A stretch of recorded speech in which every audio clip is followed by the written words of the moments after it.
ನೋಡ್ತಾರೆ TV news. ನಾನು ರೆಹಮಾನ್ ಹಾಸನ್. ರಾಜ್ಯ ರಾಜಕಾರಣದಲ್ಲಿ ಮತ್ತೊಮ್ಮೆ ಆರ್ಎಸ್ಎಸ್ ಕಾರ್ಯಚಟುವಟಿಕೆಗಳಿಗೆ ಕಡಿವಾಣ ಹಾಕುವ ವಿಚಾರ ಈಗ ಮುನ್ನೆಲೆಗೆ ಬಂದಿದೆ. ರಾಜ್ಯ ಸರ್ಕಾರ ಸರ್ಕಾರಿ ಜಾಗದ ಬಳಕೆಗೆ ಹೊಸ ಕಾನೂನು ತರೋದಕ್ಕೆ ಮುಂದಾಗಿದೆ. ಈ ವಿಚಾರ ಈಗ ಕಾಂಗ್ರೆಸ್ ಬಿಜೆಪಿ ನಡುವೆ ಸಂಘರ್ಷಕ್ಕೆ ವೇದಿಕೆ ಹಾಕಿಕೊಟ್ಟಿದೆ.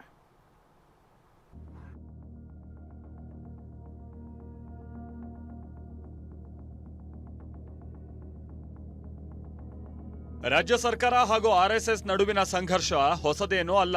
ರಾಜ್ಯ ರಾಜಕಾರಣದಲ್ಲಿ ಈ ಚರ್ಚೆ ಆಗಾಗ ಭುಗಿಲೇಳುತ್ತಲೇ ಇರುತ್ತದೆ. ಅದು ಗೃಹ ಸಚಿವ ಪ್ರಿಯಾಂಕ್ ಖರ್ಗೆ ವಿಚಾರವಾಗಿ ಜ್ವಾಲಾಗ್ನಿ ಆಗೋದು ಉಂಟು. ಹಿಂದೊಮ್ಮೆ ಚಿತ್ತಾಪುರದಲ್ಲಿ ಆರ್ಎಸ್ಎಸ್ ಪಥಸಂಚಲನಕ್ಕೆ ಕಡಿವಾಣ ಹಾಕೋದಕ್ಕೆ ಮುಂದಾಗಿದ್ದರು. ಈ ಪ್ರಕರಣ ಕೋರ್ಟ್ ಮೆಟ್ಟಿಲೇರಿತ್ತು. ಇದೇ ವಿಚಾರ ಅಂದ್ರೆ ಆರ್ಎಸ್ಎಸ್ ಕಾರ್ಯಚಟುವಟಿಕೆಗಳಿಗೆ ಅಂಕುಶ ವಿಚಾರ ಮತ್ತೆ ಮುನ್ನೆಲೆಗೆ ಬಂದಿದೆ.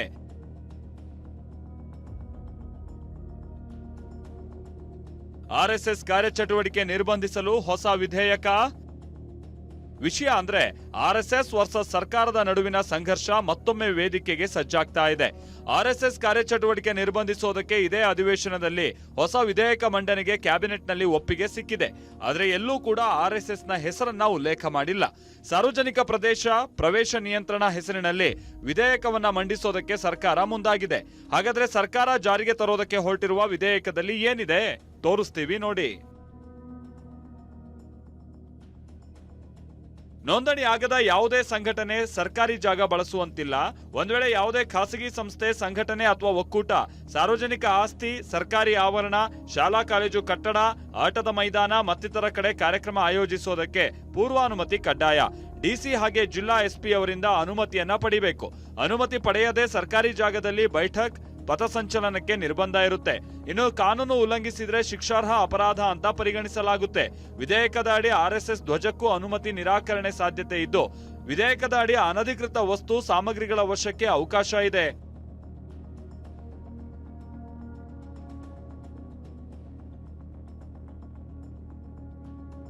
ತೀಟೆ ಚಟ ಅಂತ ವಾಗ್ದಾಳಿ ನಡೆಸಿದ ಬಿಜೆಪಿ ನಾಯಕರು.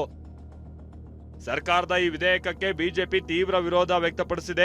ಇವತ್ತು ಸರ್ಕಾರದ ವಿರುದ್ಧ ಗುಡುಗಿದ ನಾಯಕರು ತೀಟೆ ಚಟ ಅಂತೆಲ್ಲ ವಾಗ್ದಾಳಿ ನಡೆಸಿದ್ದಾರೆ. ಮಾಡ್ಲಿ, ಅವರು ಮೊದಲಿಂದಾನು ಕೂಡ ಆರ್ಎಸ್ಎಸ್ ವಿರೋಧ ಮಾಡ್ಕೊಂಡು ಬಂದಿರುವಂತ ಪ್ರಿಯಾಂಕ ಖರ್ಗೆ ಅವರು ಅದನ್ನ ಮುಂದುವರಿಸಿದ್ದಾರೆ ಅಷ್ಟೇ. ಇಂಥ ಬಹಳಷ್ಟು ಜನನ ಆರ್ಎಸ್ಎಸ್ ನೋಡಿದೆ. ಇವ್ರು ಯಾರೋ ಒಬ್ರು ಕೂಗಾಡ್ಬಿಟ್ರೆ ಇದರಿಂದ ಏನಾಗಲ್ಲ. ಇವ್ರು ತೀಟೆ ಅಷ್ಟೇ. ಇರೋದು 1.5 ವರ್ಷ ಒಳ್ಳೇದ್ ಮಾಡಪ್ಪ ಅಂತ ಹೇಳಿದ್ರೆ ತೀಟೆ ಮಾಡ್ಕೊಂಡೇ ಕೂತವ್ರೆ. ರಾಜ್ಯದ ಮುಖ್ಯಮಂತ್ರಿಗಳಾಗ್ಲಿ ಪ್ರಿಯಾಂಕಾ ಖರ್ಗೆ ಅವರಾಗ್ಲಿ ನೇರವಾಗಿ RSS ಹೆಸರನ್ನ ಅದರಲ್ಲಿ ಉಲ್ಲೇಖ ಮಾಡಿಲ್ಲ.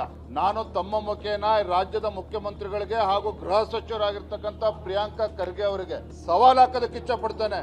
ಮಾನ್ಯ ಮುಖ್ಯಮಂತ್ರಿಗಳೇ, ಸದನದಲ್ಲಿ ಬಂದು ನಮಸ್ತೆ ಸದಾ ವತ್ಸಲೆ ಅಂತ ಏನ್ ಹೇಳಿದ್ರಲ್ಲ, ಇವತ್ತು ನಿಮ್ಮ ಬಣ್ಣ ಇವತ್ತು ಕಳಚಿ ಬಿದ್ದಿದೆ, ಬಯಲಾಗಿದೆ ನಿಮ್ಮ ಮುಖವಾಡ. ನಿಮಗೆ ತಾಕತ್ತಿದ್ರೆ RSS ಅನ್ನ ಬ್ಯಾನ್ ಮಾಡ್ತಕ್ಕಂತ ಪ್ರಯತ್ನ ಮಾಡಿ ನೋಡೋಣ. ನಿಮಗಷ್ಟು ಚಟನೆ ಇದ್ರೆ, ಪ್ರಿಯಾಂಕಾ ಖರ್ಗೆ ಅವರಿಗೆ ನಿಮಗಷ್ಟು ಚಟ ಇದ್ರೆ ಮುಖ್ಯಮಂತ್ರಿಗಳಿಗೆ ವಿನಂತಿ ಮಾಡಿ RSS ವಿರೋಧಿ ಇಲಾಖೆಯನ್ನ ಪಡೆದುಕೊಳ್ಳಿ. ಇಷ್ಟೇ ಅಲ್ಲ, ಬಿಜೆಪಿ ಶಾಸಕ ಸುನಿಲ್ ಕುಮಾರ್ ಅವರಂತೂ ಪ್ರಿಯಾಂಕ್ ಖರ್ಗೆ ಗುರಿಯಾಗಿಸಿ ವಾಗ್ಬಾಣ ಬಿಟ್ಟಿದ್ದಾರೆ. ಆರ್ಎಸ್ಎಸ್ ಇಲ್ಲದೆ ಹೋದ್ರೆ ಹೊಟ್ಟೆಪಾಡು ಇಲ್ವೇನೋ ಅನ್ನುವಂತೆ ನಡೆದುಕೊಳ್ತಾರೆ ಅಂತ ಗುಡುಗಿದ್ದಾರೆ. ಸಹಜವಾಗಿ ಗೃಹ ಇಲಾಖೆಯನ್ನು ನಡೆಸ್ತಾ ಇರುವಂತಹ ಸಚಿವರಿಗೆ RSS ಬಗ್ಗೆ ಎಲ್ಲೋ ಒಂದು ಕಡೆ ಫೋಬಿಯಾ ಪ್ರಾರಂಭ ಆಗಿದೆ. RSS ಅನ್ನ ಇಲ್ಲದೆ ತನ್ನ ಹೊಟ್ಟೆಪಾಡು ನಡೆಯೋದಿಲ್ಲ ಅನ್ನುವಷ್ಟರ ಮಟ್ಟಿಗೆ ಅವರು ತನ್ನ ವರ್ತನೆಗಳನ್ನು ಇವತ್ತು ಮುಂದುವರಿಸ್ತಾ ಇದ್ದಾರೆ. ಪರ್ಸನಲ್ ರೈಟ್ಸ್ ಮತ್ತು ಫಂಡಮೆಂಟಲ್ ರೈಟ್ಸ್ ಇದೆ. ಇವೆಲ್ಲದರ ಉಲ್ಲಂಘನೆ ನಾಳೆ ಅವರು ಮಂಡಿಸ್ತಿರುವಂಥ ಕಾನೂನಲ್ಲಿದೆ. ಸಾರ್ವಜನಿಕ ಸ್ಥಳಗಳು ಸಾರ್ವಜನಿಕ ಆಚರಣೆಗೆ ಕೊಡದೆ ನೀವು ಎದಕ್ಕೆ ಕೊಡ್ತಾರೆ? ಪ್ರಿಯಾಂಕಾ ಖರ್ಗೆ ಅವರು ಮಾತಾಡ್ತಿರ್ತಕ್ಕಂಥದ್ದು, ನಡೆದುಕೊಳ್ತಕ್ಕಂಥ ರೀತಿ ನೋಡಿದ್ರೆ ನಮ್ಮ ದೇಶದ ಸುಭದ್ರತೆಗೆ ಧಕ್ಕೆ ತರಬೇಕಂತೇಳಿ ಯಾವುದಾದ್ರೂ ಕೈವಾಡ ಅವ್ರ ಹಿಂದಿದೇನೋ ಏನೋ, ರಾಷ್ಟ್ರದ ಶಕ್ತಿಯನ್ನ ಕಡಿಮೆ ಮಾಡ್ಬೇಕಂತೇಳಿ ಈ ರೀತಿ ಮಾತಾಡಿಸ್ತಾ ಇದ್ದಾರೆ ಪ್ರಿಯಾಂಕಾ ಖರ್ಗೆ ಅವ್ರ ಜೊತೆ ಅಂತಕ್ಕಂಥದ್ದು ಇವತ್ತು ನಮಗೆ ಅನಿಸ್ತಾ ಇದೆ. ಬಿಜೆಪಿ ನಾಯಕರು ಬಿಲ್ ಓದಿದ್ದೀರಾ ಅಂತ ಪ್ರಿಯಾಂಕ್ ಪ್ರಶ್ನೆ. ಬಿಲ್ ಸಮರ್ಥಿಸಿಕೊಂಡಿರುವ ಕೈ ನಾಯಕರು ವಿಧೇಯಕದಲ್ಲಿ RSS ಅನ್ನೋದು ಇಲ್ಲ ಅಂದಿದ್ದಾರೆ. ಪಾರ್ಟಿ ಸಂಘಟನೆ ಅಂತಲ್ಲ, ಎಲ್ಲರೂ ಅನುಮತಿ ಪಡಿಬೇಕು ಅಂತ DK ಶಿವಕುಮಾರ್ ಹೇಳಿದ್ದಾರೆ. ಬಿಲ್ ಓದಿದ್ದೀರಾ? ಬಿಲ್ ನಲ್ಲಿ ಎಲ್ಲಿಯಾದ್ರೂ RSS ಉಲ್ಲೇಖ ಇದೆಯಾ ಅಂತ ಪ್ರಿಯಾಂಕ್ ಪ್ರಶ್ನಿಸಿದ್ದಾರೆ. ವಿಪಕ್ಷದವ್ರು ಇರ್ಬೋದು, ಬೇರೆಯವ್ರು ಇರ್ಬೋದು, ಬಿಲ್ ಅನ್ನ ಓದಿದ್ರೆ ಅದರಲ್ಲಿ ಆಕ್ಷೇಪಣೆ ಏನಿದೆ ಅಂತ ಸ್ಪಷ್ಟವಾಗಿ ಹೇಳ್ಬೇಕಲ್ಲ.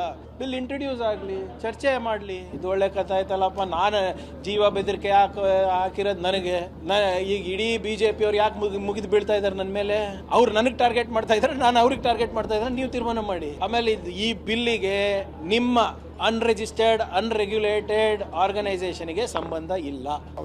ಯಾರು ಅಲ್ಲ, ಯಾರೇ ಆಗಲಿ, ನೀವೇ ಆಗಲಿ, ನಾವೇ ಆಗಲಿ ರಸ್ತೆಯಲ್ಲಿ ಇದನ್ನ ಪರ್ಮಿಷನ್ ಕಾರ್ಯಕ್ರಮ ಮಾಡಬೇಕಾದ್ರೆ ತಗೋಬೇಕು ಅಂತ. ಯಾವ ಪಾರ್ಟಿ ಪಕ್ಷ ಮತ್ತೊಂದು ಅಂತ ಏನಿಲ್ಲ. ಈಗ ನಾವೆಲ್ಲ ಸುಮ್ಮನೆ ಕೇಳದೆ ನುಗ್ಬಿಡ್ತೀವಲ್ಲ. ಯಾವುದೇ ಬೆಂಗಳೂರು ನಗರದಲ್ಲಾಗಲಿ ಎಲ್ಲೇ ಆಗಲಿ ಏನು ಪರ್ಮಿಷನ್ ತೆಗೆದುಕೊಂಡು ದಾಖಲೆ ಇರಬೇಕು. ಅಲ್ಲ, why are you making is RSS ban? I don't understand. It's a bill for common, it's nothing to do with RSS ಅಂತ ಬ್ಯಾನ್ ಅಂತ ಅದರಲ್ಲಿ ಇದೆಯಾ? We are getting a bill. ಯಾರೇ ಒಬ್ಬರು ಪಬ್ಲಿಕ್ ಪ್ರಾಪರ್ಟಿನ ಯೂಸ್ ಮಾಡ್ಬೇಕಂತ ಅದಕ್ಕೆ ಮಾನದಂಡ ತರ್ತಾ ಇದೀವಿ. ಅದು ನೀವು ಪದೇ RSS ಅಂತ ಹೇಳಕ್ ಹೋಗ್ಬೇಡಿ ಅಂತ ನನ್ನ ವಾದ. ನಿಮ್ಗೆ ಕಾಂಗ್ರೆಸ್ ನಾಯಕರು ನಾವೆಲ್ಲೂ RSSಗೆ ಕಡಿವಾಣ ತರ್ತೀವಿ ಅಂತ ವಿಧೇಯಕದಲ್ಲಿ ಹೇಳಲಿಲ್ಲ ಅಂತ ವಾದ ಮಾಡ್ತಿದ್ದಾರೆ. ಆದ್ರೆ ಪರೋಕ್ಷವಾಗಿ RSSಗೆ ಕಡಿವಾಣ ಹಾಕೋದಕ್ಕೆ ಹೊರಟಿದ್ದಾರೆ ಅಂತ ಬಿಜೆಪಿ ಆರೋಪಿಸ್ತಾ ಇದೆ. ಇದು ಪರೋಕ್ಷವಾಗಿ RSS ಚಟುವಟಿಕೆಗಳನ್ನು ಸಾರ್ವಜನಿಕ ಪ್ರದೇಶದಲ್ಲಿ ನಿಯಂತ್ರಣ ಮಾಡೋದಕ್ಕೆ ಅನ್ನುವಂಥ ಒಂದು ವ್ಯಾಖ್ಯಾನಗಳು ಶುರುವಾಗಿದೆ. ಹೌದು, ಖಂಡಿತವಾಗಿಯೂ ಅದು ನಿಜಾನೇ. ಆದರೆ ವಿಶೇಷತೆ ಹೇಳೋದು, ಯಾವ ಸಂಘಟನೆಯೂ ವಿಶೇಷ ಅಲ್ಲ. ನ್ಯಾಯ ಎಲ್ಲರಿಗೂ ಒಂದೇ ಇರುತ್ತೆ. ಅದರ ಪ್ರಕಾರವೇ ಎಲ್ಲವೂ ನಡೀತಾ ಇರ್ತದೆ. ಆದರೆ ಇದನ್ನ ಒಂದು ರೀತಿಯಲ್ಲಿ ತಪ್ಪಾಗಿ ಬಿಂಬಿಸಿ ಹಬ್ಬಿಸಿ ಅದರ ಬಗ್ಗೆ ನಾವೇ ಕಂಟ್ರೋಲ್ ಮಾಡಿದ್ದೀವಿ ಅನ್ನೋ ರೀತಿಯಲ್ಲಿ ಮಾಡ್ತಿದ್ದಾರೆ. ಇದು ತಪ್ಪು. RSS ಬಗ್ಗೆನೇ ಪೂರ್ವಾಗ್ರಹ ಪೀಡಿತವಾಗಿ ಇದು ಮಾಡುವಂಥದ್ದು. ಪಬ್ಲಿಕ್ ಫೀಲ್ಡಲ್ಲಿ, ಸರ್ಕಾರಿ ಜಾಗದಲ್ಲಿ ಇವತ್ತು ಶಾಖೆಗಳು ನಡೀತಾ ಇದ್ದಾವೆ. ನಾನು ಅಂದ್ಕೊಂಡಿದ್ದೇನೆ, ಖಂಡಿತವಾಗೂ ಆ ಬಿಲ್ಲಿಗೆ ನಾವು ವಿರೋಧ ಮಾಡ್ತೀವಿ. ರಾಜ್ಯದ ಶಾಲಾ ಕಾಲೇಜುಗಳು, ಮೈದಾನಗಳು, ಉದ್ಯಾನವನಗಳು ಸೇರಿದಂತೆ ಸರ್ಕಾರಿ ಆಸ್ತಿಗಳಲ್ಲಿ ಖಾಸಗಿ ಸಂಘಟನೆಗಳ ಚಟುವಟಿಕೆಗಳಿಗೆ ಬ್ರೇಕ್ ಹಾಕೋದಕ್ಕೆ ರಾಜ್ಯ ಸರ್ಕಾರ ಮುಂದಾಗಿದೆ. ಕಳೆದ ವರ್ಷ ಗೃಹ ಇಲಾಖೆ ಹೊರಡಿಸಿದ್ದ ಆದೇಶದ ವಿರುದ್ಧ RSS ಮಧ್ಯಂತರ ತಡೆಯಾಜ್ಞೆಯನ್ನ ತಂದಿತ್ತು. ಹೀಗಾಗಿ ಈ ಆದೇಶವನ್ನ ಹಿಂಪಡೆದು ಇದೀಗ ಮಸೂದೆಯ ಮೂಲಕ ನಿಯಮಗಳಿಗೆ ಕಟ್ಟುನಿಟ್ಟಾದ ಕಾನೂನು ಬಲ ತರೋದಕ್ಕೆ ಸರ್ಕಾರ ನಿರ್ಧರಿಸಿದ್ದು ಪ್ರಸ್ತುತ ನಡೀತಾ ಇರುವ ಅಧಿವೇಶನದಲ್ಲೇ ಮಂಡನೆಗೆ ಸಜ್ಜಾಗಿದೆ. Bureau report, TV9.